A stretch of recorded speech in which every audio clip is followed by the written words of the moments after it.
Reaction से होता है saprophytic micro organism are due to autolysis. Putrefaction is a process by which a complex organic body tissue breaks down into smaller inorganic compound or element due to action of saprophytic microorganism are due to autolysis.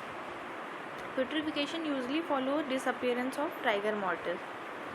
During hot season, it may commence before rigor mortis has completely disappeared from the lower extremities.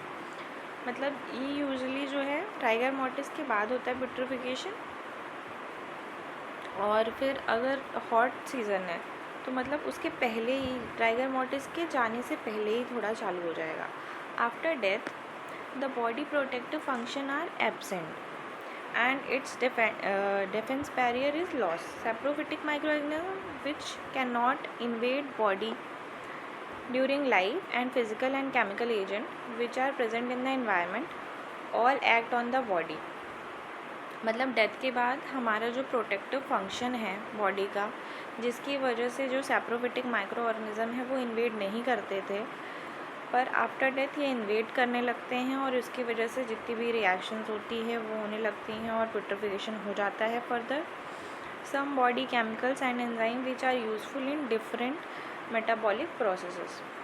मतलब अभी तक हमने पढ़ा कि definition क्या है, और complex organic को सिंपलर इनऑर्गेनिक एलिमेंट या कंपाउंड में ब्रेक डाउन होना उसका, ठीक है. पिट्रिफिकेशन कैसे follows the disappearance of rigor mortis, और हॉट सीज़न में before rigor mortis has completely disappear आ जाता है. आफ्टर डेथ क्या होता है, प्रोटेक्टिव फंक्शन जो होता है बॉडी का वो लॉस हो जाता है. उसकी वजह से सेप्रोफिटिक माइक्रो ऑर्गेनिज्म जो कि बॉडी को इन्वेड नहीं कर रहे थे ड्यूरिंग लाइफ, अब वो उसे इन्वेड करते हैं, जिसकी वजह से पिट्रिफिकेशन होता है.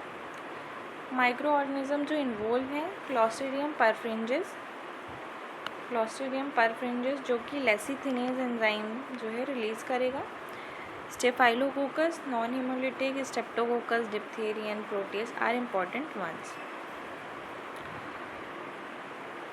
अब देखेंगे ऑटोलिसिस. ऑटोलिसिस क्या होता है? ऑटो मतलब self, lysis means break down, refers to a situation where a body owns enzyme are acting on itself causing tissue and cellular destruction. Immediately after death, cell membrane become permeable and break down with release of cytoplasm containing enzyme. The proteolytic, glycolytic and lipolytic action of fermented cause autodigestion. Proteolytic, glycolytic and lipolytic action of the ferments causes autodigestion, disintegration of organ and occurs without bacterial influence. The earliest autolytic changes occur in parenchymatous and glandular tissue and in the brain. In adults, such digestion may start before death in case of intracranial lesions and terminal pyrexia. Autodigestion of the gastric mucosa may occur from pepsinogen and HCl. मतलब autolysis जो होता है वो body के खुद के enzyme की वजह से होता है, वो टिश्यू और सेलुलर डिस्ट्रक्शन कराता है. इमीडिएटली आफ्टर डेथ जो सेल मेम्ब्रेन होती है वो परमिएबल हो जाती है और रिलीज़ करती है साइटोप्लाज्म, जिसमें एंजाइम होते हैं. वो एंजाइम प्रोटियोलाइटिक, ग्लाइकोलाइटिक और लाइपोलाइटिक हो सकते हैं, ठीक है, जो कि क्या कराएंगे, ऑटोडाइजेशन और disintegration of the organ without bacterial influence. The earliest autolytic changes occur in the parenchymatous and glandular tissue and in the brain. और जो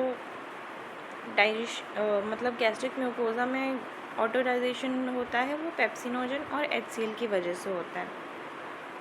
अडल्ट में सच डाइजेशन में start before death in case of intracranial lesion and terminal pyrexia. In dead born maceration, in aseptic autolysis of dead fetus in uterine. Maceration occur when the dead child become in the uterus surrounded with liquor amine with exclusion of air. The macerated fetus is usually a brownish pink rather than green.